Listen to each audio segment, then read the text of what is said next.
Welcome, my name is Matt, aka Road Jedi 88. We are getting into Star Wars Galaxy of Heroes mods.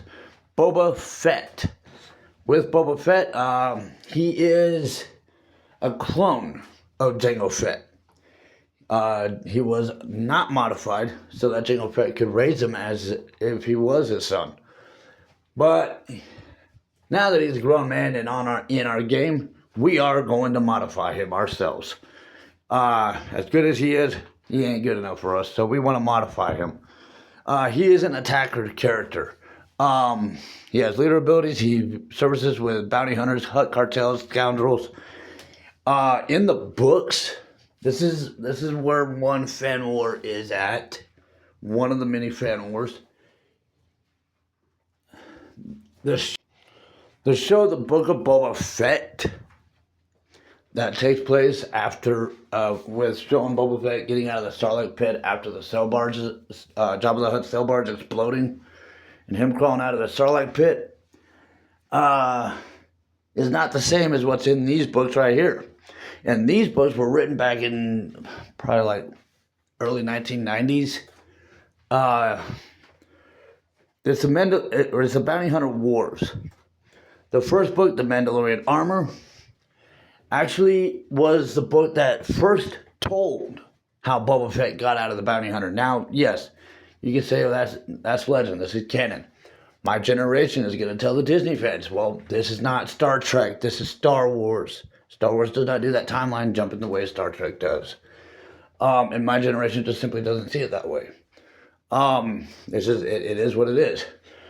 George Lucas fathered Star Wars. He owned Star Wars far longer than Disney has so far still, and my generation is still alive to contest this. With that said, the Mandalorian Armor, the first book to this trilogy, explains he got out of the Starlight Pit, crawling out. Aurora, if you go to my Aurora mods, I explain her side of it. In this situation, she has a house out in the Dune Sea on Tatooine. She and her boyfriend, who was visiting her at her house, Dengar, saw the sail barges explode from her home. They could see the smokes, and they went to go investigate the wreckage. They found Boba crawling out, and they offered to help pull him out.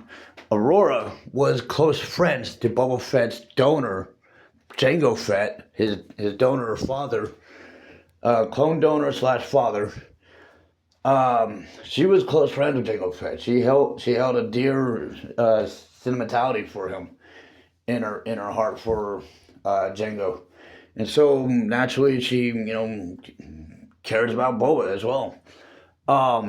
She may have come up in the Clone Wars as kind of a very rough skinned, and she's very defined that way in the books.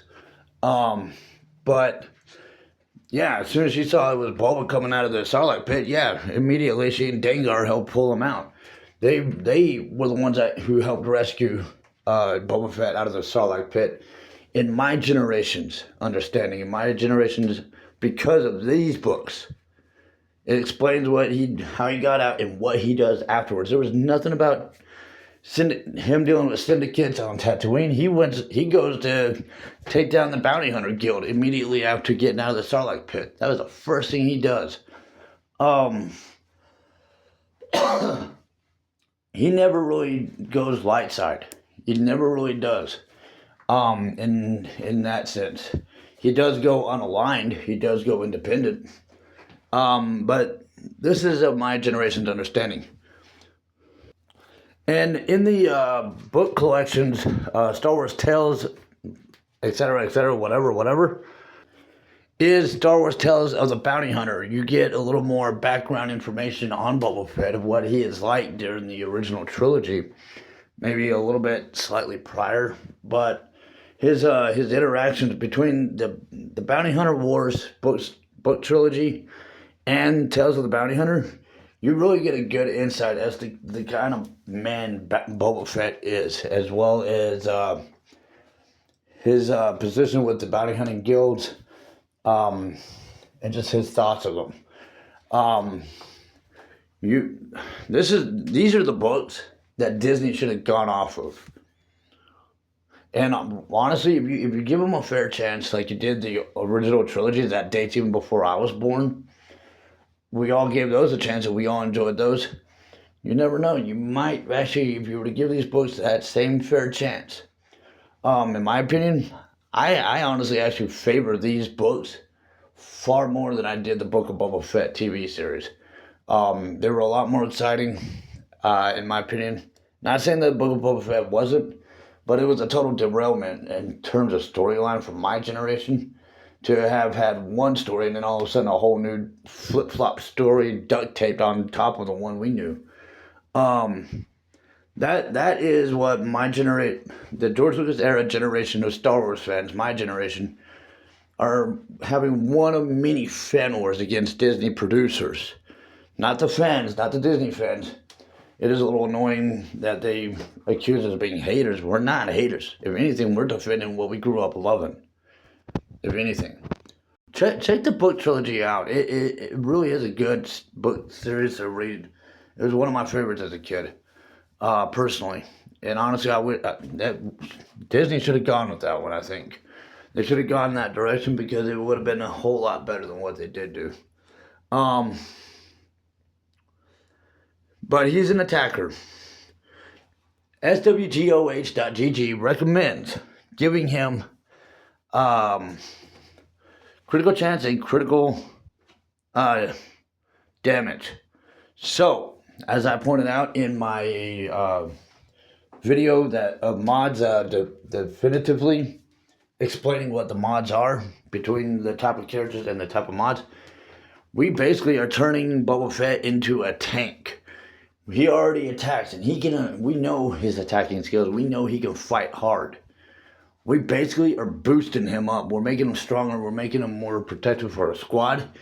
We're making him be able to handle himself, and we're making him punch a harder hit against the enemies.